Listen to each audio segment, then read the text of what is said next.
그러면 시작을 하겠습니다. 네.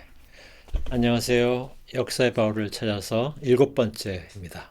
그러니까 바울이 다마스쿠스에서 시작을 해서 안티오키아로 갔고, 안티오키아에서 이제 바르나바가 이끄는 안티오키아 교회에서 파송한 선교팀의 일원으로 참여해서 갈라티아 지역을 선교했고, 그러면서 이제 점점 독자적인 어떤 생각을 확고하게 갖춰가게 된 거죠.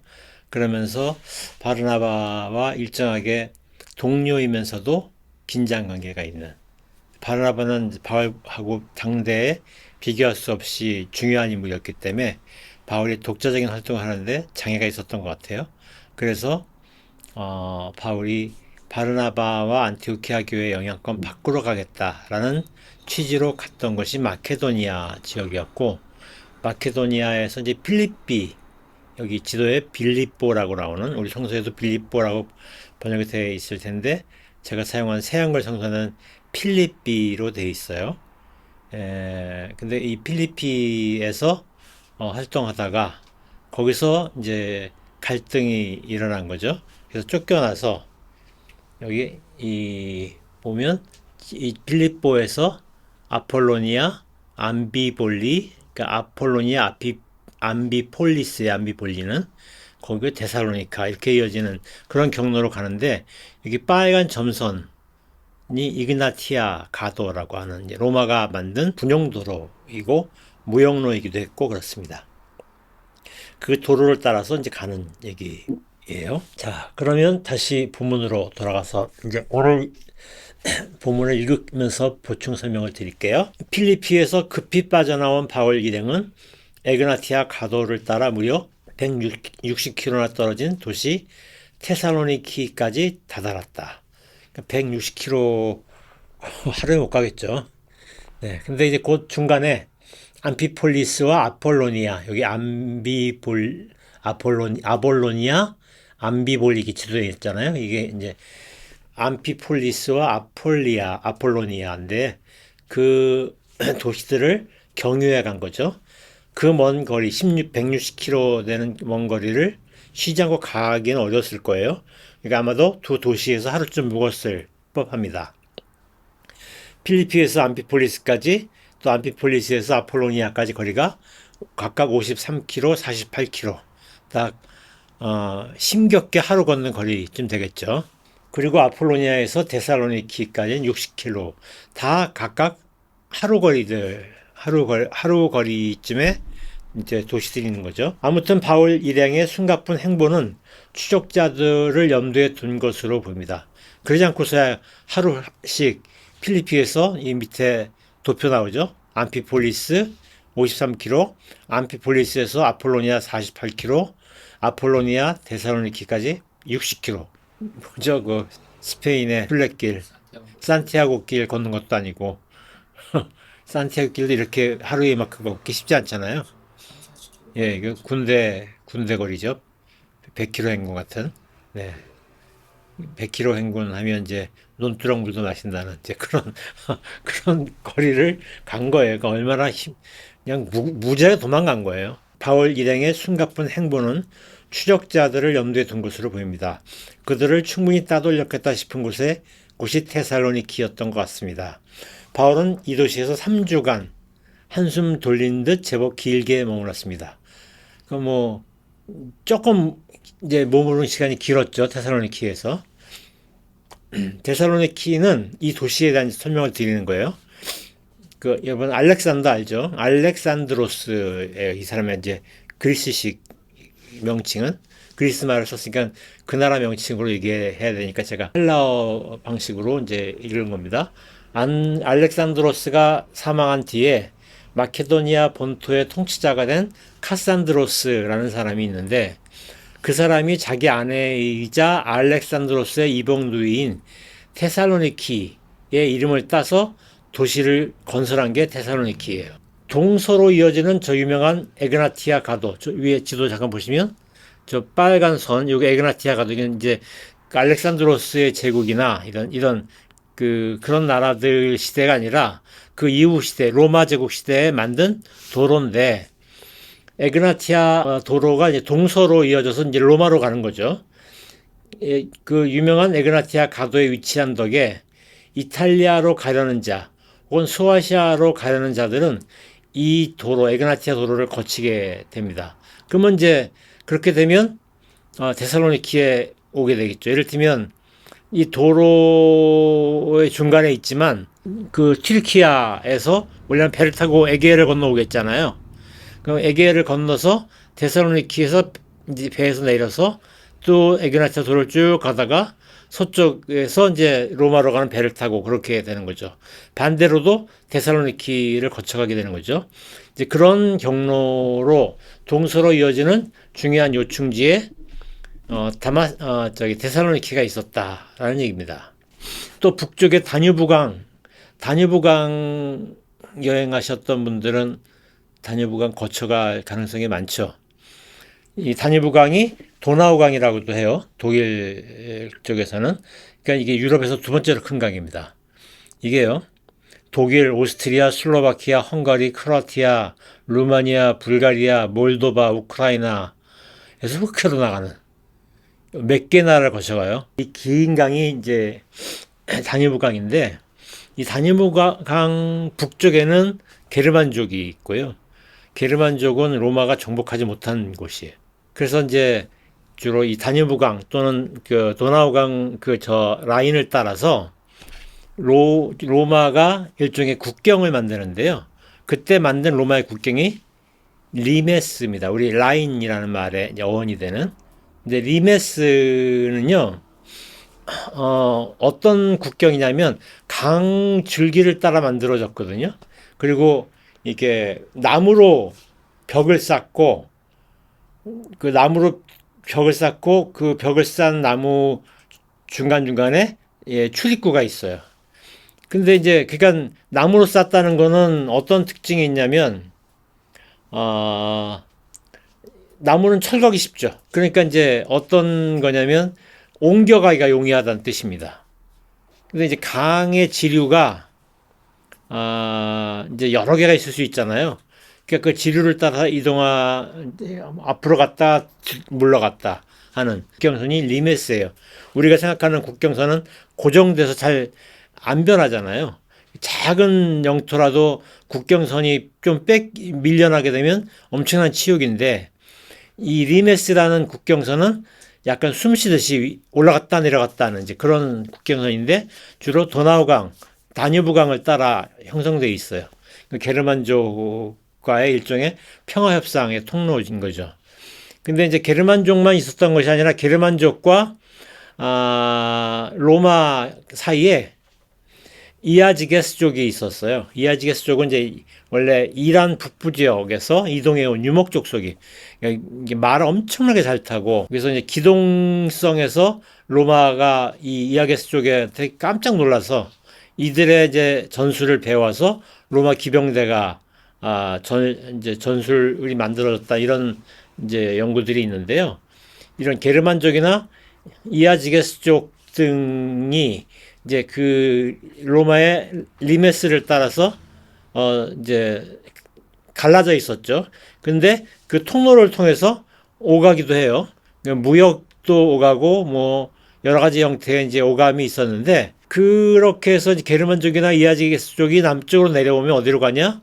제일 좋은 거는 데살로니키로 가서 거기서 배를 타고 북아프리카 쪽으로 갈 수 있는 그러니까 북과 남을 잇는 또 이 교통의 중심지가 데살로니키였다라는 거죠. 그러니까 동서와 남북으로 이어지는 교통의 요지가 데살로니키였다. 그게 발달할 수밖에 없겠죠. 그러니 도시로 건립된 헬레니즘 시대의 데살로니키는 빠르게 발전할 수밖에 없었습니다. 특히 로마 제국 시대에 오면 이 도시의 위상은 에게의 최고 도시 하나로 발돋움합니다. 에게가 그리스 반도하고 튀르키아 사이에 있는 바다를 에게해라 그럽니다. 지중해 중에서 그 사이에 있는 바다를 에게해라 그러는데 에게 북쪽으로 가면 이제 흑해로 들어가게 되는 거죠. 우크라이나와 러시아가 이제 거기서 그 크림 반도를 둘러싸고 또 전투가 벌어지게 됐잖아요. 그런 곳이 이제 흑해인데 이제 그 길로 가는 통로가 에게 끝쪽에 있는 거죠. 그 에게해로 가려면 이 항구 도시에서 배를 타왔다라는 거죠. 그 게르만족이 이아지게스 쪽이나 게르만 쪽이 남으로 와서 에게로 가려면 이 항구 도시에서 배를 탑니다. 그러니 도시로 건립된 헬레니즘 시대의 데살로니키는 빠르게 발전할 수밖에 없었습니다. 특히 로마 시대에 오면 도시 위상은 에게의 최고 도시 하나로 발돋움합니다. 로마 제국이 등장함으로써 이탈리아와 그리스 사이에 아드리아해와 그러니까 이 에게는 이제 이탈리아 그리스와 튀르키아 사이에 있잖아요. 근데 로마와 그리스 사이에는 이오니아 해가 있었어요. 이오니아 해인데 이오니아 해 북쪽에는 아드리아 해가 해예요. 이게 아드리아 해란 말 쓴 거 그겁니다. 아드리아 해와 그리스의 소아시아 사이의 에게해는 한층 긴밀한 정치 경제적 네트워크가 작동되었습니다.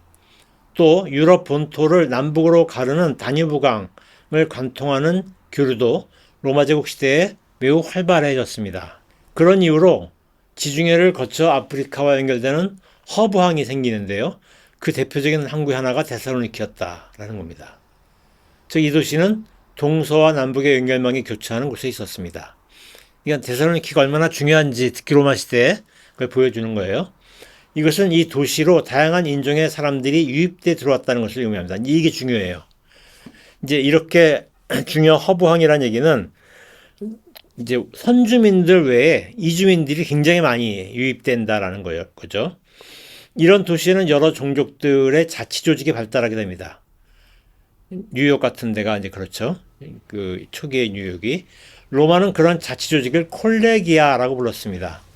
이스라엘계 회당 공동체는 로마 시대에 많은 도시들에서 가장 유명한 자치 조직의 하나로 자리 잡았습니다. 물론 데살로니키에도 잘 짜인 이스라엘계 회당이 존재했습니다.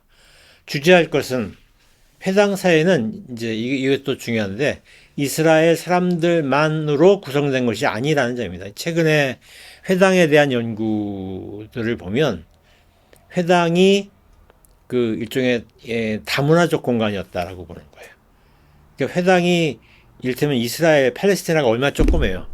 근데 이 회당이 수많은 콜레기아 중에서 이집트 출신 콜레기아와 견줄 만큼 유력한 콜레기아거든요. 그 생각해보세요. 이해가 안 가잖아요. 이집트는 굉장히 크고 강대한 나라인데 팔레스티나는 한 번도 강한 나라가 돼본 적이 없단 말이에요. 사이즈도 작아요. 고대 사회에서 사이즈가 크다는 건 강대국이 될 수 있다는 뜻이기도 하거든요.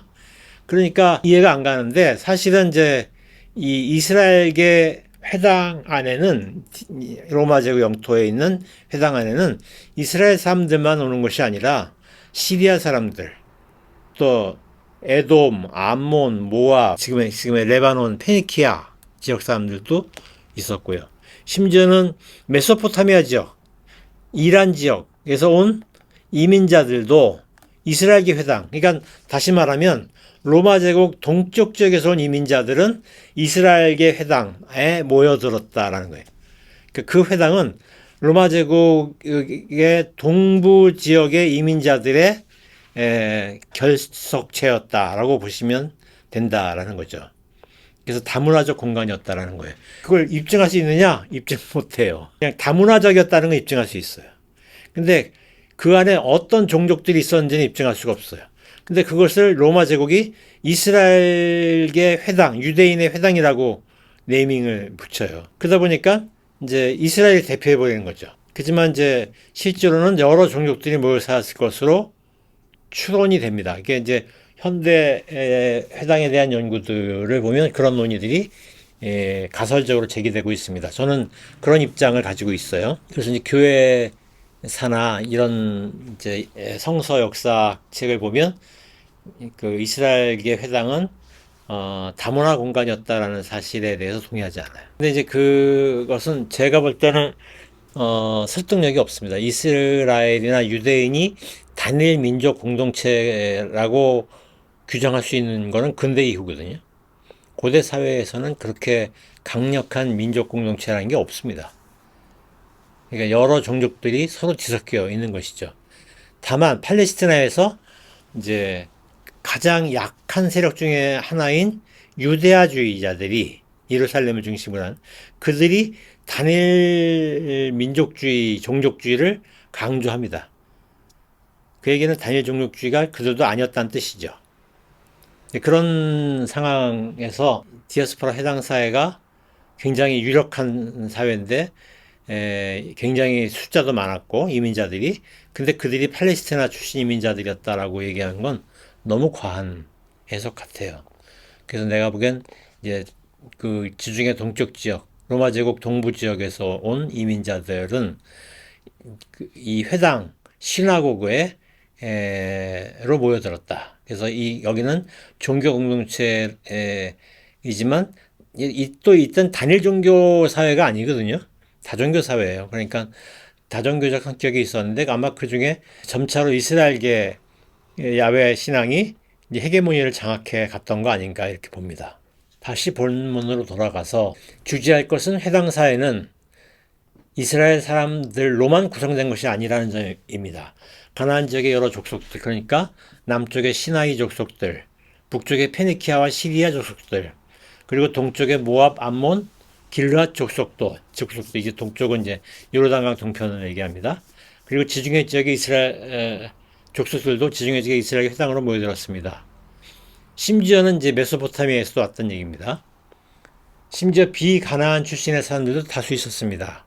가나안은 이제 시리아와 그 시나이 고 지역을 가나안이라 그러거든요. 근데 이제 그 비가나안 지역 사람들도 다수 있었습니다. 여기서 아이러니한 사실 하나는 가나안 지역에서 이스라엘이 가장 강력한 패권 세력이 아닌데도 로마 제국이 각 지역에서 형성된 디아스포라 해당 사회에서 최고신은 각 지역에서 형성된 로마의 여러 도시들 형성된 해당 사회에서 최고신이 야훼였다라는 점입니다. 그러니까 단일 신전 사회가 아니고 여러 신들이 숭배했지만 야훼 신앙이 최고신의 역할을 했다는 것이죠. 더욱이 로마 당국은 이 회당 공동체를 유대야인의 공동체로 이해하고 있었습니다. 이런 아이러니를 역사적으로 개연스럽게 설명할 여지는 제법 있지만 여기서 그 지리한 논의는 생략하고 가나안의 다양한 종족들의 공동체를 결속시키는 중심 논리로 야훼 종교가 작동하고 있었다라는 점만을 지적하고자 합니다. 그냥 기계적으로 보면 안 됩니다. 그냥 그런 경향이 있었다라고 봐야 된다는 거죠. 바울 일행은 데살로니키의 회당 사회로 들어가서 3주간 활동했습니다. 언제나 그렇듯이 여기서도 그는 많은 이들의 이목을 끌었습니다. 어디서든 사람들의 관심을 끌게 된다는 것은 대단한 능력입니다. 한데 그의 특별한 개인적 자질에 대해서 우리가 알고 있는 건 별로 없어요. 반대로 불리한 조건 하나를 알고 있는데 그는 언변이 부족했습니다. 고린도후서에 이제 그 얘기가 나오죠. 그러면서 그의 주장은 전달만 잘 된다면 상당히 매력적입니다. 그는 하나님의 복음의 수혜가 누구에게든 차별이 없다라고 강변합니다. 회당 사회의 혈통적, 신분적, 성적 타자들 그리고 이스라엘 중심주의를 해체해야 한다는 헬레니스트 혁신파들은 바울의 이런 주장에 눈이 번쩍 뜨였습니다. 아까 제가 회당 사회가 다문화 사회라고 했잖아요. 그 다문화 사회는 여러 종족들이 공존하는 것에 동의하는 이들이 많았을 거 아니에요. 그런 사람들이 볼 때 바울의 이 주장은 되게 눈이 번쩍 뜨이는 주장이죠. 근데 막 이 시기에 또 어떤 일이 일어나냐면 유대야 중심주의자들이 막 활개치고 다녔단 말이에요. 그러니까 이제 그 갈등 한가운데서 바울이 어떤 그 다문화 사회적 성격에 동조하는 듯한 언행을 하니까 많은 사람들이 이목을 끌었던 것이죠. 바울의 보조 동역자들도 바울의 성공적 사역에 중요한 역할을 했었던 것으로 보입니다. 실루아노와 디모데는 이 시기 바울의 가장 중요한 동료였는데 제가 실루아노라고 했는데 아시죠? 사도행전 신라로 되어 있는데 이 주 3번을 좀 볼까요? 실루아노는 성서에 실루아노스를 라틴식으로 읽은 겁니다. 이것은 실루아노스라는 이름이 라틴식 이름에 느낌을 주는 헬라 이름이기 때문입니다. 다시 말하면 이는 그가 원래 라틴 이름을 가진 사람이었는데 그 사람을 헬라식으로 표기하다 보니까 실루아노스라고 표기했을 것이다 라고 추정이 된다는 거예요. 근데 실루아노스의 실제 라틴식 이름은 실바누스였을 거예요. 그래서 이제 어떤 책에는 실바누스라고 표기한 데도 있어요. 라틴식 표기입니다.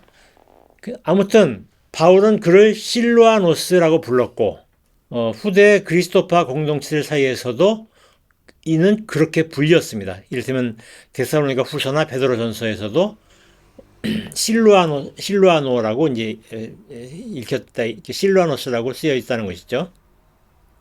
근데 사도행전은 그 사람을 실라라고 표기합니다. 실라스의 그리스어식을 말하면 라틴어 뉘앙스조차 없는 이름이 되어버렸어요. 이렇게 되면.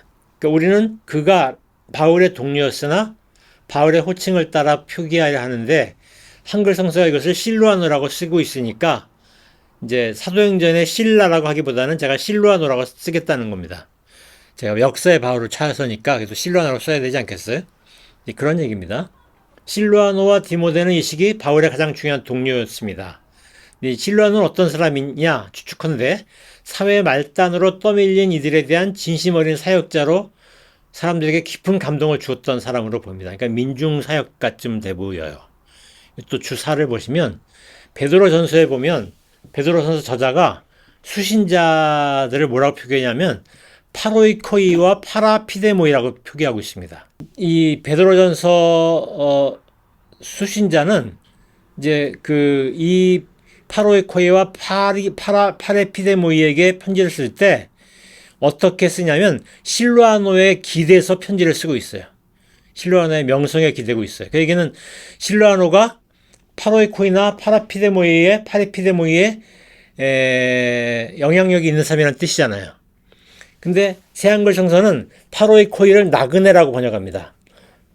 난민 뭐 이런 의미일 수도 있어요. 파레피데모이는 체류자로 번역을 했어요. 그러니까 나그네와 체류자 뭐 이런 의미로 번역이 된다는 거예요. 두 그룹이 다 이제 느낌은 다르죠. 완전히 다르잖아요. 그런데 두 그룹에는 어떤 뉘앙스가 공통되냐면 그 사회의 서민 범주에서 밀려난 말단의 민중을 가리켜요. 두 부류의 사람들이 구체적으로 어떻게 구별될 수 있는지에 대해서는 우리가 잘 알지 못하지만 추측은 그냥 뭐 이민자와 정착민 중에 채말단 사람들 이렇게 추측할 수 있는 거죠. 아무튼 실루아노가 1세기 말경 민중사역자로 신망이 있는 사람으로 간주되었다라는 것은 충분히 추정할 수가 있습니다. 실루아노가 1세기 말에 이제 베드로전서 1세기 말경에 저술되었다고 보는 거기 때문에 그런 건데요. 바울은 50년대 활동하는 사람이란 말이에요. 그러니까 벌써 한 세대, 두 세대 가까운 시차가 있잖아요.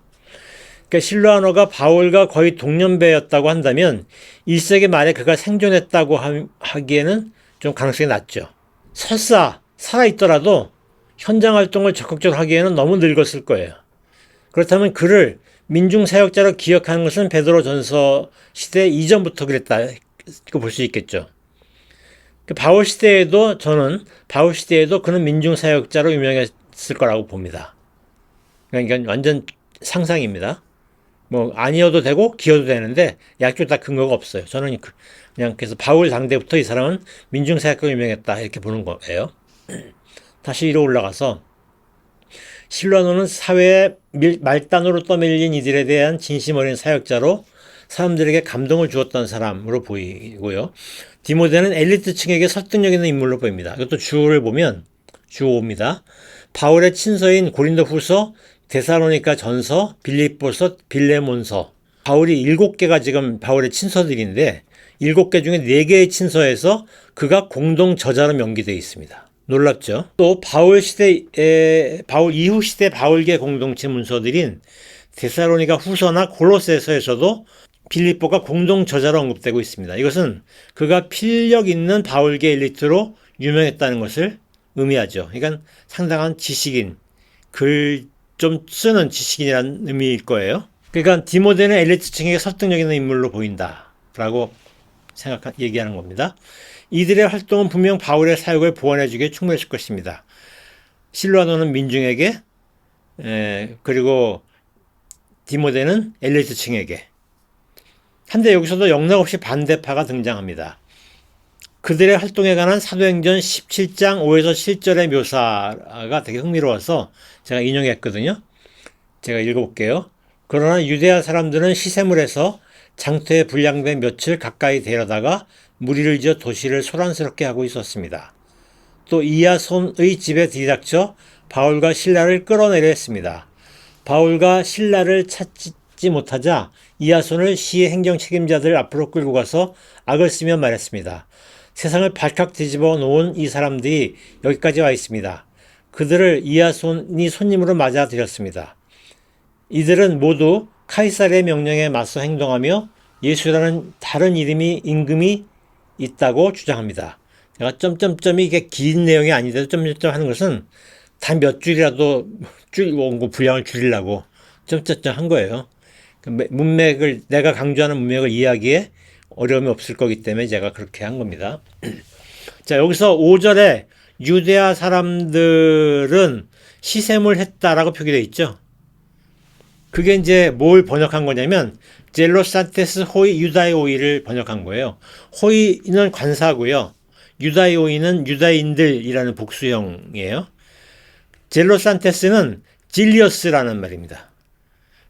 근데 질리어스의 분사형이에요. 질리어스라는 단어는 이제 명산, 그러니까 형용사인데 이 단어는 이제 시샘하다라는 거 옮겼잖아요, 여기서. 근데 시샘하다라는 말은 뉘앙스가 그냥 시샘이죠. 샘내는 거잖아요. 근데 약간 어떤 뉘앙스가 있냐면 시기심과 그 광분이 겹쳐 있는 정서가 들어가 있는 단어가 질리어스예요.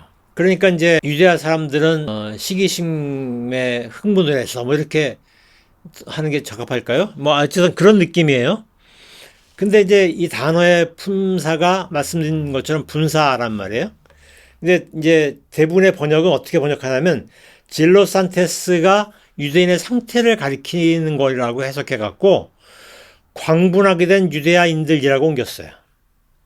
그러니까 유대인들이 광분했다라는 거예요. 막 그 얘기는 마치 바울의 어떤 언행에 광분하게 됐다 이런 것처럼 보이잖아요. 상태를 가리키는 형용사로. 근데 저는 속성을 가리키는 형용사라고 보는 게 더 적절할 것 같아요. 그렇게 하면 어떻게 번역될 수 있냐면 극렬분자인 유대아인들이라고 번역할 수 있다라는 겁니다. 왜냐하면 이 유대아인들이 이런 극렬분자적 행동을 하는 것은 데살로니가에서만 나오는 게 아니라 바울이 활동한 곳곳에서 나와요. 그러니까 바울이 활동한 곳곳에마다 사람들이 시샘을 했다 이렇게 하기보다는 유대아의 극렬 분파가 있었다라고 보는 게 적합하지 않을까. 또 이 시기에 유대아 중심주의자들, 극단적 유대주의자들이 막 활개치고 다녔을 시대였거든요. 실제로 바울도 한때 그런 사람의 일부였습니다. 그러니까 이제 이거 읽어보면 왜냐하면 여기서만 그런 것이 아니라 바울이 활동한 곳곳에서 일부 유대아인들이 광분했고 심지어 그들은 바울이 가는 곳을 추적하면서 반대 활동을 벌였습니다. 나아가 바울 자신도 그런 부류의 사람이었습니다. 그러니까 이쯤 되면 유다의 어떤 극렬 분자를 지칭하는 이제 상태 형용사로 젤로산테스를 해석해도 되지 않을까라고 저는 생각한다는 거예요. 이외 인용문에서 더 주목되는 사실이 있습니다. 이것은 이들 극렬 분자들이 바울에 적대하는 방식에 있어요. 아까 제가 바울도 한때 극렬 분자였다고 했잖아요. 근데 바울은 유대아 중심주의적 극렬 분자였을 때 다마스커스의 회당을 두루다니면서 그리스도파에 대한 테러 행위를 자행했습니다. 그때 그도 꽤 열정적인 활동가였었던 것으로 보입니다. 한데 이제 그때 그는 나이가 젊었고 지도자급의 인사가 아니었음에도 그 악명이 제법 알려져 있었던 것 같아요. 이게 얼마나 활동적이었는지를 보여주는 거죠. 근데 데살로니카의 유대아 극렬파는 바울과는 좀 다르게 행동합니다. 그들은 저자거리에서 불량배들을 선동합니다. 그리고 이들은 그 유대아 극렬파와 그들에 의해서 선동된 불량배들은 도시를 휘젓고 다니면서 소란을 피웠는데요. 그 이유는 바울과 실로아노를 찾아내서 당국에 고소하려는 것이었습니다. 극렬 유대아주의자들은 이방 권력을 존중하지 않았어요. 그런데 이방 권력에게 고소를 해요, 바울을. 좀 약간 이율배반적인 느낌이 들잖아요. 그래서 이제 그 얘기를 제가 하는 겁니다. 고소 명분은 저들이 카이사르에 반하는 활동을 벌이면서 예수라는 다른 왕을 주장하고 다닌다는 것입니다. 카이사르는 이제 여기 시저를 얘기하는 것이 아니라 이제 아우구스투스 이후에 로마 황제를 그냥 지칭하는 일반 명사가 된 카이사르예요. 얼핏 보면 모순돼 보입니다. 불량배들이 도시를 소란스럽게 했다고 하는데 그들이 한 행동을 보면 오히려 위험 분자를 당국에 제소하는 일종의 모범 시민 같지 않은가. 하지만 유대와 극렬 분자들에게 선동된 이들의 양태를 표현하는 오클로포이에산테스라는 단어의 함의, 저기 마가복음에 예수 주변에 모이던 사람들을 오클로스라고 하거든요. 그 말과 같은 단어예요. 오클로포이에산테스라는 단어입니다. 이런 의심은 부질없는 게 되는데요. 새한글 성서는 이 단어를 무리를 지어 도시를 소란스럽게 하다라는 뜻으로 번역했습니다. 근데 새한글 성서는 이를 formed a mob, 즉 폭도가 되다라고 옮겼어요. 둘 다 적절한 번역이라고 보입니다. 근데 이제 무리를 지어 도시를 소란스럽게 하다라는 그 뉘앙스보다는 폭도가 되다라는 그 뉘앙스가 더 강하죠. 근데 제가 보기엔 이제 영어 성서가 더 뉘앙스가 더 잘 살아있는 것 같아요. 이 단어를 분석해보면 어떤 거냐면 오클로스 플러스 포이에오 플러스 산테스가 결합된 형태입니다. 오클로스는 어디에도 속하지 못한 무리를 가리킵니다. 민족에도 뭐 종족에도 어떤 그 사회의 어떤 계층에도 속하지 못한 자예요. 이민자나 지역사회에서 축출된 자, 현대적 의미로 옮기면 노숙자나 실용불량자, 주민등록 말소자, 떠돌이 같은 언더클래스 부류와 비슷합니다. 현대어 이제 클래스라는 계급이라는 단어는 어디에 속한 자라는 함의가 있다면 언더클래스는 속하지 못한 자라는 함의가 있거든요. 그래서 오클로스에 적합한 현대어는 언더클래스 같아요. 그 다음에 이제 포이에오는 형태의 변화를 가리키는 동사예요. 그리고 산테스는 과거 분사형 어미입니다. 오클로포이에 산테스는 오클로스가 된다라는 뜻이겠죠. 근데 이제 그게 거기에 분사형 어미가 붙어 있으니까 이제 꾸미는 형용사 단어가 되는 겁니다. 그래서 불량배들이 오클로스처럼 되었다, 폭도처럼 되었다. 그러니까 이제 formed a mob이라고 하는 번역이 내가 보기엔 이제 아주 적합해 보여요. 그렇다면 이 합성어를 이해하는데 중요한 것은 오클로스의 함의입니다. 고대 지중해 사회에서 오클로스는 대체로 부정적 의미로 사용되었습니다. 헬레니즘 문화권의 엘리트 사이에서 오클로스 행동을 오클로크라티아라는 단어로 묘사하곤 했습니다. 크라티아는 정치라는 뜻입니다.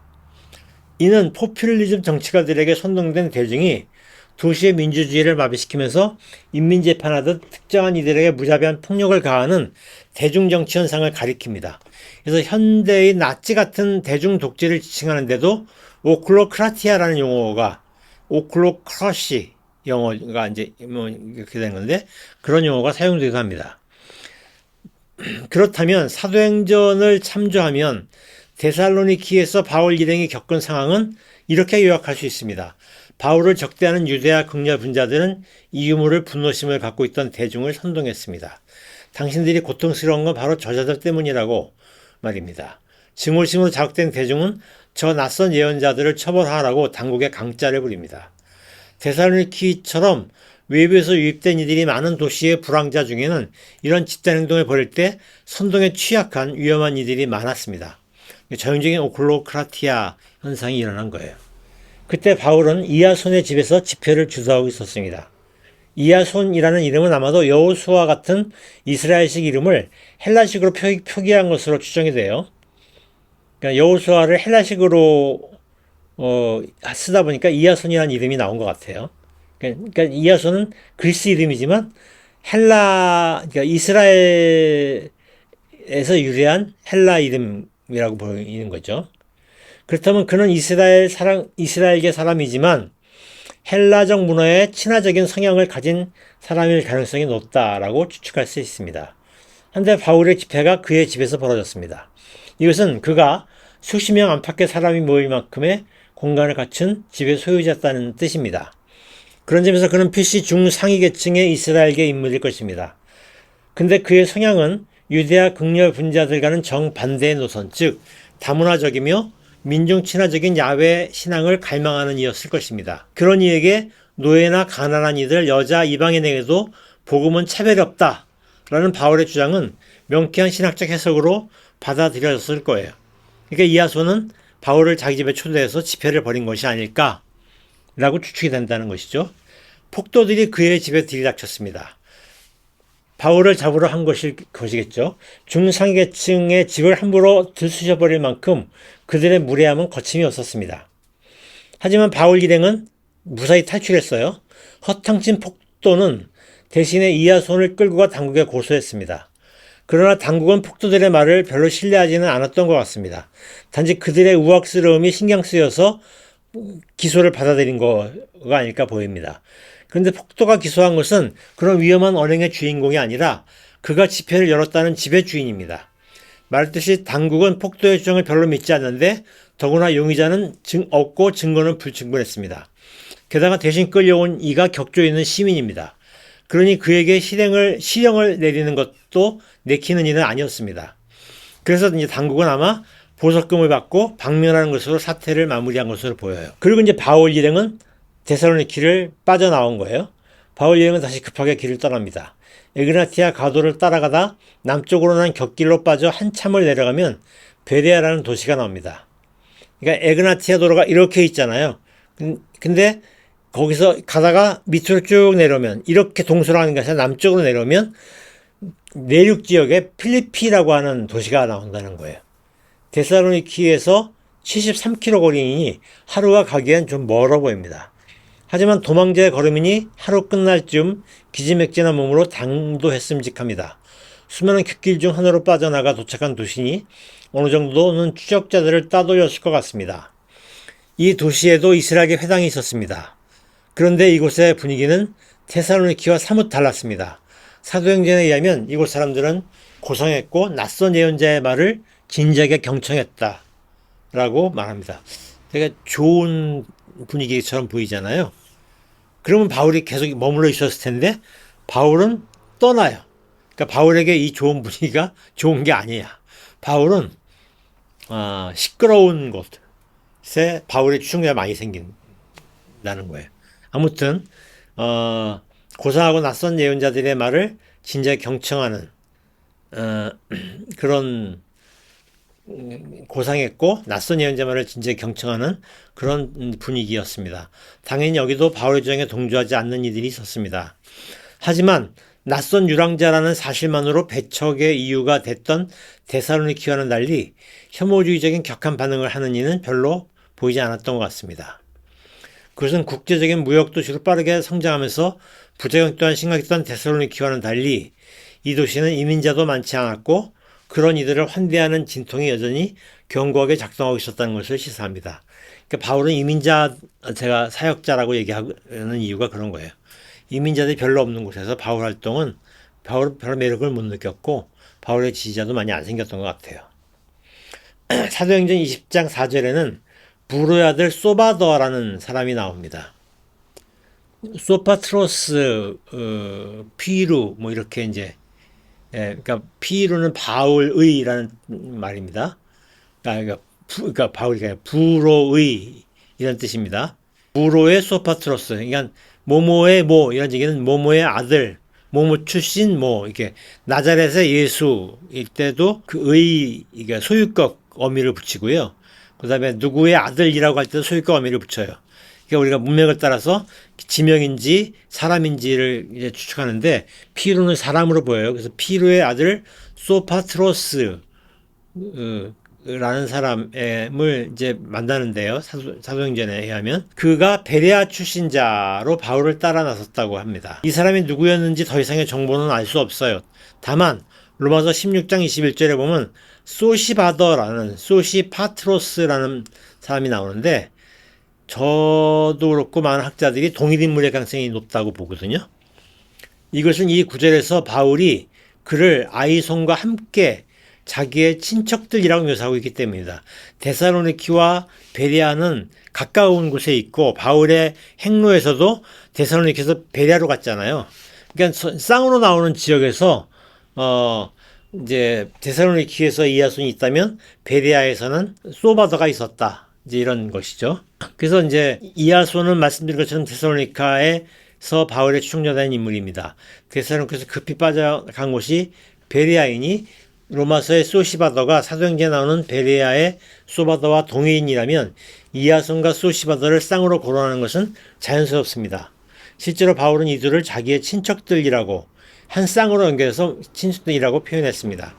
친척이라는 표현은 혈연적으로 연고자라는 뜻이 아니라 친밀한 사이임을 강조하는 표현으로 보여요. 여기서도 바울의 사역에 동조하는 사람들이 생겼습니다. 하지만 이것도 자신의 선교 사역의 거점으로 삼을 상황은 아니었습니다. 따돌렸다고 생각했던 데살로니케의 추격자들이 여기까지 따라온 것입니다. 바울은 다시 도시를 빠져나갑니다. 한데 데살로니키에서처럼 경험 없는 도주는 아니었습니다. 측근 인사들인 실루아노와 디모데를 남겨뒀습니다. 그들은 이 도시뿐 아니라 마케도니아의 다른 지역들을 두루 살피다가 나중에 코린토에 있는 바울에게 합류합니다. 바울은 마케도니아를 떠나 멀리 남쪽 아카이아 지역의 아테네로 갔습니다. 그리고 다시 이웃도시 코린토로 갔습니다. 베레아에서 아테네까지는 무려 227km나 됩니다. 굉장히 멀죠? 아테네와 코린토는 96km입니다. 그러니까 여기서 또 아테네에서 코린토까지도 멀어요. 코린토는 데살로니키처럼 빠르게 발전한 무역 도시로 무시 많은 이민자들이 유입되어 들어온 도시입니다. 복음의 수혜는 타자들에게도 아무런 차별 없이 베풀어지는 신의 선물이라는 바울식 메시지에 더없이 적합한 곳이 바로 고린토예요. 바울은 이곳에서 1년 반을 체류합니다. 그러니까 지금까지 하루 이틀 며칠 있다가 또 데살로니케는 3주 있었는데 1년 반을 체류했으면 굉장히 길게 체류한 거죠. 적지 않은 추종자들이 생겼고 그와 함께하는 공동체가 견고히 세워졌습니다. 필시 여기도 바울의 적대자들이 있었겠지만 그러면서 그의 사역은 그런 이들을 방어할 만큼 성공적이었던 것으로 보입니다. 시리아의 안티오키아를 떠나 자신의 안정된 사역을 펼치는 장소를 찾아 멀리 마케도니아를 거쳐 아카이아까지 왔던 바울은 비로소 사역의 거점이 생겼습니다. 아카이아가 그리스 반도를 가리켜요. 마지막 단락입니다. 코린토에서 바울이 활발히 사역을 펼 때 실루아노와 디모데가 합류했습니다. 그들로부터 마케도니아의 그리스도 공동체가 잘 버티고 있다는 소식을 들었습니다. 물론 몇 가지 안 좋은 소식도 있었습니다. 이에 바울은 그 공동체에게 편지를 썼습니다. 그 무렵 발송된 편지 중 우리는 두 편을 알고 있습니다. 빌립보서와 데살로니가 전서가 것입니다. 이 두 서신은 필리피와 데살로니키 두 도시의 다른 분위기와 각기 어울립니다. 필리피에는 이스라엘계 회당이 없습니다. 그리고 이곳에서 만난 바울의 동료들은 중상위층 인사들이 주류를 이룹니다. 그래서인지 바울은 이 교회 후원에 대해서 여러 차례 감사를 표하고 있습니다. 제가 지난번에 2번에 걸쳐서 필리피를 다뤘잖아요. 그때 이제 그런 얘기를 합니다. 중상위층 인사들이 주류를 이룬다 이런 얘기를 한 거죠. 그래서인지 바울은 이 교회의 후원에 대해서는 여러 차례 감사를 표합니다. 실속이 있었던 얘기예요. 반면 데살로니키는 이스라엘계 회당 사회가 잘 발달된 곳입니다. 한데 도시 전체가 갈등과 분노로 가득했습니다. 이민자들이 많은 탓에 낯선 떠돌이들에 대한 거류민들의 반감도 극심했습니다. 그만큼 바울을 지지한 이들 중에는 사회적 약자들이 많았습니다. 그래서 바울은 어떤 후원도 기대하지 않고 힘겹게 노동하면서 사역을 폈습니다. 데살로니키에서는 도움을 못 받았기 때문에 힘겹게 노동할 수밖에 없었다라는 것이죠. 빌립보서의 가장 빛나는 대목인 2장 6에서 11절의 핵심 어구는 자기를 비우셨다. 해 아우톤 에케노센입니다. 반면 데살로니가 전서에서 가장 큰 주목을 받은 대목은 주님이 다시 올 때 죽임당한 이들이 제일 먼저 부활할 것임을 시청각적으로 묘사하는 구절입니다. 그러니까 주님이 다시 올 때 천국에서 하늘에서 나팔이 불고 천사가 오고 이거 되게 시청각적 시각적이고 청각적인 소리와 이미지가 막 오는 바울스럽지 않은 표현인데요. 그런 표현이 나와요. 그러니까 약간 빌립보서와 데살로니가전서는 바울의 선신 중에서 서로 좀 약간 느낌이 다른 뉘앙스의 텍스트인 거죠. 유대아 극렬주의자들이 선동한 폭도들이 난동 과정에서 죽임당한 이들이 있었다는 것을 시사하는 구절이 아닐까. 데살로니가전서에서 부활을 얘기하거든요. 주님이 올 때 막 나팔이 불고 그러면 죽은 자들이 일어난다. 뭐 이런 얘기는 많이 죽었다는 얘기 아니겠어요? 그런 거, 그러니까 사람들이 그렇게 죽은 이들은 어떻게 되느냐, 구원을 받느냐, 뭐 이런 의문이 있었을 거 아니에요.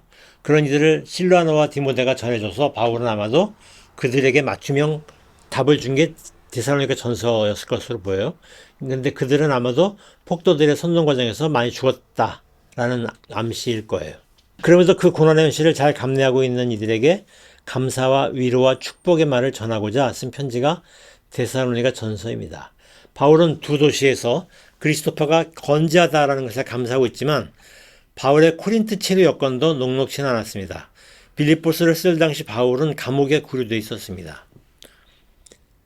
필리피의 그리스도파 공동체가 바울을 돕기 위해 에바브로디도라는 라틴식 이름을 가진 사람을 파송했습니다. 필리피에서 파송한 거예요. 그는 라틴식 법칙에 익숙한 사람으로 바울의 법률 대리인의 역할을 수행했을 수 있습니다. 또 다른 추정도 가능합니다. 필리피의 교인들은 바울을 위해 그를 레이투르고스로 보냈습니다. 레이투르고스는 시민이라는 뜻의 라오스와 직무라는 뜻의 에르곤을 합성한 단어입니다. 그러니까 일종의 공무원의 직을 수행하는 자 이런 뜻일 거예요. 그러니까 필리피의 교인들이 자신의 영향력을 발휘해서 에바브로디도를 고린트의 공무원으로 파송하여 음으로 양으로 돕게 했다는 얘기일 수 있습니다. 고린도서에 나오거든요. 이 사람이 아마도 그런 사람이었을 거라는 얘기죠. 당시 공무원의 다수는 엘리트 노예가 담당했다는 점에서 에바브로디도는 엘리트 노예였을 수 있습니다. 그가 바울을 보좌했고 바울 이후에는 그리스도 운동의 지도자한 사람이 되었습니다. 그렇다면 누구에게나 심지어 노예에게도 아무런 차별이 없이 복음의 수혜자가 될 수 있다는 바울 메시지에 딱 부합하는 인물이 그리스도 운동의 주요 인사가 되었다는 기념비적 얘기입니다. 하지만 안타깝게도 바울 이후 이런 현상, 에바브로디도처럼 노예에 있던 것으로 보이는 그런 사람들이 그리스도파의 지도자가 되었다는 현상은 그 이후에는 별로 잘 보이지 않아요. 여기까지가 사의 바울을 찾아서의 7번째 얘기입니다. 힘드셨죠? 어려워서 내용이. 뭐 후기 바울 서신이라든지 뭐 그런 거 가지고 안다고요. 이제 여기서 코린트로 간 얘기 2번 정도 다루고 코린트에서 에페소스로 떠날 때 아마도 로마서를 쓰는 걸로 보여요. 그것도 한번 다루고 나머지 2번은 이제 예루살렘으로 가서 로마로 압송되는 얘기. 그런 얘기입니다. 역사의 바울이지 후속 바울 시대는 여기서는 안다. 글을 빼도 이렇게 많군요. 더 많을 수밖에 없는데 엄청 줄인 거예요. 특히 에베소스에서는 그냥 훅 넘어가요. 문득 드는 거는 우리 역사의 바울을 이렇게 이런 데이트를 가지고 갈 때 약간 심리학적 접근을 하면은 그 바울의 어쨌든 추동력이라는 거를 따르는 그가 뭘까라고 우리가 앞부분에서 했지만은 정확히는 알 수 없는 어떤 종교 체험, 사도행전 이제 환상 체험으로도 다뤘지만 뭐 사이에는 뭐가 있었어요. 어쨌든 바울도 약간의 아까 과격파처럼 여정을 가다가 누군가 뭐 도움을 받았던 어떤 사건이 있었던 이렇게 변화했을 때 그런 종교적 그런 전환과 함께 뭐 국진적 평등성의 가치나 이런 것들이 내면화되면서 이렇게 투신하게 되는 걸로 추적을 이렇게 해볼 수 있는 걸까요? 그러면? 그러니까 이제 그런 종교심을 바울의 서신들 보면 막 종교심들을 읽기가 쉽잖아요. 근데 그 종교심이라는 게 사회와 무관하지 않잖아요. 우리 시대 막 극우주의자들이 막 활발히 기치있을 때 종교적 언어가 거기에 포개져 있잖아요. 근데 그 극우주의 운동을 싹 빼고 이 극우적 언어만 후대에 가지고 와서 보면 우리 시대 그 언어가 잘 읽혀졌을까요? 후대 사람들에게? 안 읽혀질 가능성이 많죠. 그러니까 이제 그들의 사회 현상과 그들의 실천 그리고 언어가 서로 어떻게 상호작용하는지를 봐야만 역사적으로 더 잘 보일 수 있을 것 같거든요. 그런데 이제 제가 강의에서 어려워서 뺀 부분 같은 것들이 이제 어떤 게 있냐면 역사적인 건데 어려운 얘기 왜 또 하지? 그 로마 제국 시대에 오면 로마 제국은 이제 정복 전쟁에 있어서 거의 넘사벽이란 말이에요. 그 로마 제국의 정복 전쟁은 군인들이 갈 때 이제 왕실에서 이제 거대한 비용을 이렇게 만들어서 큰 비용을 만들어서 이제 군비를 만들어서 이렇게 보내는 그런 이제 다시 말하면 이제 그런 건 뭐라 그러지? 군수품 보급을 이제 왕실에서 책임졌단 말이에요. 중앙에서. 근데 로마는 그런 식으로 전쟁을 한 게 아니고 로마는 군대가 가는 곳에 상인들이 따라갔어요. 이제 로마군이 주둔하는 곳은 기지촌이 만들어지는 거죠. 이제 그런 게 이제 로마의 전쟁이에요. 그러다 보니까 로마는 전쟁을 치를 때 엄청나게 많은 노예들을 이제 가져오게 되거든요. 그러다 보니까 이제 로마 시대 경제는 이제 글로벌 경제란 말이에요. 이 언어와 종족을 달리하는 사람들이 뒤섞이면서 국제적 네트워크가 만들어진 사회인데 이 글로벌 경제 사회는 화폐가 있어야 될 거 아니에요. 화폐 없이 어떻게 무역을 해? 같은 종족도 아닌데. 그러니까 이제 그러면 기축 화폐가 있어야 될 거 아니에요. 나라마다 화폐가 있을 거니까. 그래서 이제 로마를 연구한 사람들, 많은 연구자들이 로마 시대 기축 화폐가 뭐냐? 제일 개연성 있는 건 노예라는 거예요. 가장 가격 변동이 덜해. 그 얘기는 무한 공급이 되기 때문에 가능한 거예요. 근데 이제 로마가 막 그 엄청나게 정복 전쟁에 성공한 때가 카이사르잖아요. 근데 카이사르 때가 되기 전부터 로마가 막 엄청나게 정복 전쟁을 많이 하다 보니까 이제 전통적인 원로원 귀족들보다도 새로운 이제 유력층들이 생겨요. 그들이 전쟁 영웅들이야. 그 원로원 귀족이 전쟁 영웅이면 제일 좋지. 근데 전쟁 영웅 중에는 원로원 출신이 아니고 천부장 출신 뭐 이런 사람들이 전쟁 영웅이 될 수도 있단 말이에요. 그러다 보니까 이제 또 원로원 안에서도 전쟁 영웅인 사람들이 다른 원로원 귀족들을 압도해. 그러다 보니까 권력이 집중된 현상이 일어나요. 권력이 집중되는 사람은 권력을 유지해야 되잖아요. 그럼 그만큼 집중된 권력을 유지하기 위한 비용이 들어. 그러다 보니까 이제 어떤 일이 벌어지냐면 노예 공급원을 자기 중심으로 이제 장악해 가는 거예요. 그러면 이제 어떻게 되면 그렇게 되면 이제 어떤 일이 벌어지냐면 권력이 누구에게 집중되니까 경제적으로 계속 이제 뭐 그 일종의 사재기 하듯이 인플레이션이 일어났다가 막 그냥 계속 그 경제가 불안정해지는 거지. 그래서 이제 그런 불안정한 경제 상황은 이제 전체적으로 로마 제국 전체에 혼란을 야기해서 그래서 1차 3두 정치, 2차 3두 정치 이 배경에는 그런 경제적인 위기도 있었단 말이에요. 그런 위기들을 타개하고 최종 권력자로 등장한 사람이 아구스티누스예요. 예, 아구스티누스, 옥타비아누스. 근데 이 사람이 되고 나서 여태까지 로마 사회를 불안정하게 했었던 것은 특정 세력 전쟁을 통해서 권력화된 사람들이 이제 기존의 권력을 위협하는 일들 때문에 일어난 거잖아요. 그러다 보니까 이제 어떤 일이 벌어지냐면 정복 전쟁을 안 하겠다라고 하는 선언을 하게 됩니다. 그게 팍스 로마나예요. 이게 정복 전쟁을 안 하겠다라고 하는 거죠. 그러니까 어떤 일이 벌어지냐면 노예 공급원이 없어졌어요. 그러면 이제 안정된 화폐 역할을 했었던 노예가 이제 안정된 화폐가 안 되는 거야. 그러면 이제 아우구스티누스가 팍스 로마를 선언한 이후부터 로마 사회는 굉장한 위기 속에 있어야 되는데 굉장한 위기, 중앙의 로마 황제 권력은 너무 압도적으로 강했기 때문에 권력은 유지가 돼. 그런데 각 지역에서 어떤 일이 벌어지냐면은 이제 빈곤화와 이런 것들이 심화돼요. 게다가 막 이제 그 노예 농장주들이 노예를 유지하는 게 힘들어. 왜냐면 노예가 결혼이 생기면 보충해야 되는데 노예 값이 너무 비싸진 거예요. 그러니까 노예를 갖고 경제 경영을 하는 건 너무 비싸니까 이제 소작을 주기 시작을 해. 그럼 노예들은 뭐예요? 버려야 되잖아요. 노예 버리는데 세금을 내야 돼. 그럼 세금 내겠어요?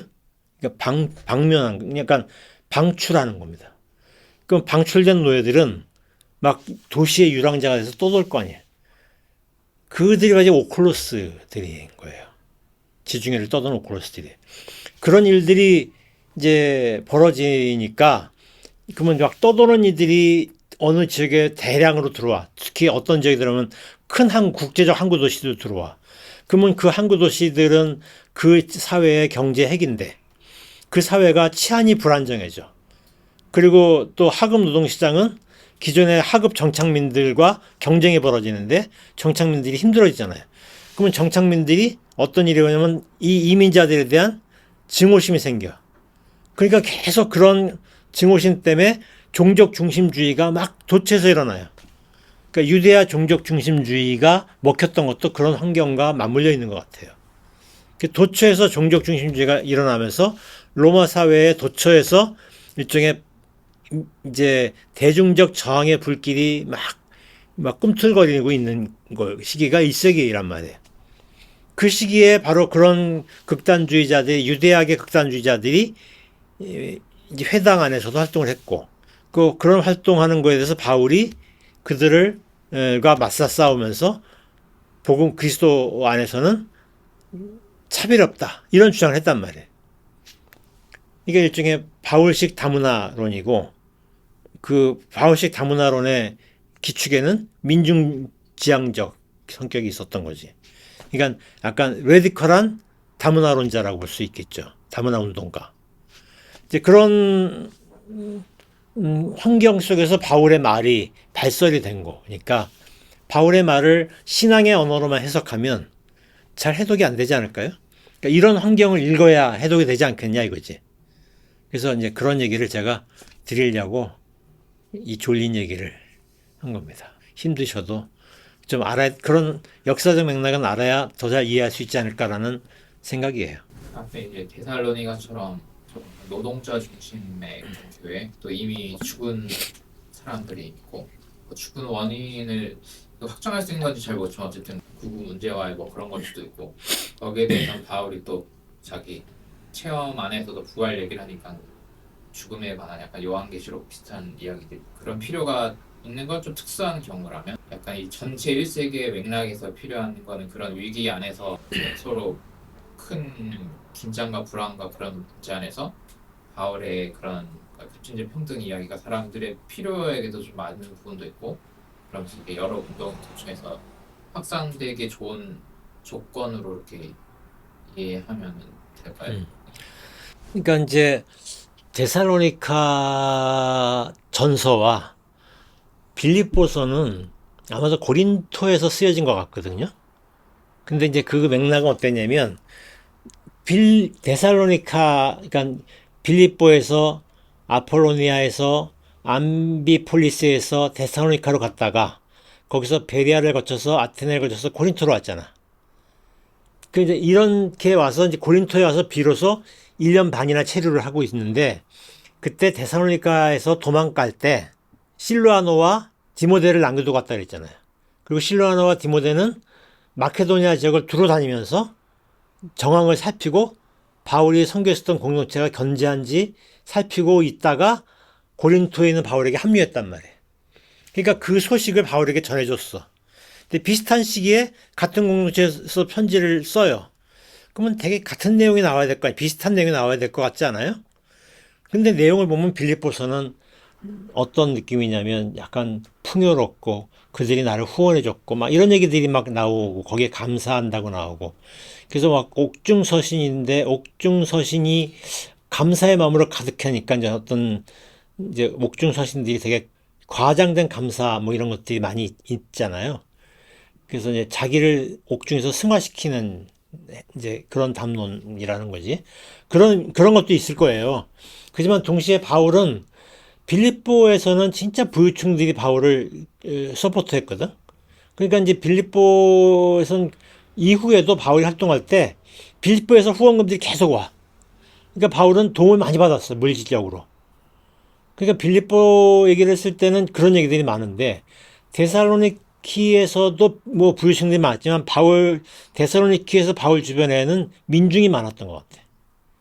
그러다 보니까 데살로니카에서는 이제 바울 주변의 사람들, 바울이 편지 보낼 이제 그리스도 공동체는 좀 열악한 공동체였을 가능성이 많은 것 같은데, 근데 이제 데살로니키에서는 아까 시위가 일어났고, 대중들이, 그러니까 막 바울을 기소했고, 바울은 도망쳤고, 남은 사람들은 어떻게 되는지 모르지만, 신분적으로 열악한 사람들은 그냥 이름도 모두 못 남기고 죽을 가능성이 많잖아요. 그러니까 많은 사람이 죽었던 것 같아. 그러니까 데살로니가 전서는 어떤 느낌의 문서냐면 바울의 서신에서 약간 예외적으로 바울이 되게 신비주의적인 언어를 써요. 하늘에서 나팔이 불고 그러면 뭐 죽은 자가 일어나고 뭐 이런 얘기를 써요. 되게 시각적이고 청각적인 약간 샤먼적 이미지로 종말의 이미지를 그리고 있단 말이에요. 그건 그 대중들의 성향과 관계가 있을 것 같거든요. 그리고 그게 하필 죽은 자가 일어난 얘기야. 그러니까 그 얘기는 아마도 죽은 자들이 많이 죽었는데, 그러니까 베사로니가에 있는 남은 살아있는 신자들이 바울의 복음을 굳건히 붙잡고 있지만 먼저 죽은 사람들은 어떻게 봐야 되나요? 라고 물었지 않았을까? 그걸 전해들은 바울이 그런 답을 해준 게 데살로니가 전서였을 것 같아요. 그러니까 이거는 같은 시기에 저작 장소도 같은 장소였는데 다른 뉘앙스의 문서가 쓰여진 것은 그 공동체가 가진 다른 속성과 관련이 있을 거라고 추측이 되는 거죠. 교리주의자가 아니고 그냥 그런 바울이 만났던 실제 현실에서의 고통과 사람들 안에서 신앙 이야기가 소화된 걸로 들리는 것 같아요. 그런 맥락에서 약간 데살로니가서 지금 막 취업 어렵고 막 고민하는 지금 청년 느낌이면 여기 약간 4050에 그 뭔가 할 수 있고 서포터에서 이런 사람이 있다면은 그 예수의 낮아짐에 관한 케노시스 이야기가 있는 게 빌립보 쪽에 있잖아요. 데살로니가 교회에다가 너네 죽도록 낮아야 된다 이렇게 하면은 이게 청년들한테 안 맞지. 안 맞은 그 예, 맥락이. 근데 이제 이거를 교리화해 버리면은 이제 예. 딱 그거 하나 가지고 그냥 모든 타겟 사람들한테 음. 이렇게 해버리니까 약간 그 뭔가 기독교가 이게 좋긴 한데 뭔가 좀 적용하기가 되게 애매한 그런 게 항상 있었던 것 같아요. 이거 왜 유튜브 같은 거 보면 가끔씩 뭐 국경 없는 의사회 나오고 막 이런 거 영상 보면 막 짠하잖아요. 그러면 나 같은 586들은 보면 짠하게 보게 되거든. 근데 이제 다른 사람들 젊은 친구들은 이렇게 넘어가게 하지 않겠어요? 그건 공감이 잘 안 가는 거잖아. 자기 얘기가 더 힘들지. 자기들도 그냥 바닥에서 기고 있는데 이제 그런 것일 수 있겠지. 같은 내용이죠. 신앙을 좀 더 입체적으로 생각해 볼 수 있게 하는데 도움이 되는 것 같습니다. 이쯤 할까요? 네, 이렇게 마무리 하겠습니다. 네. 감사합니다. 다음은 고린토에서 봐요.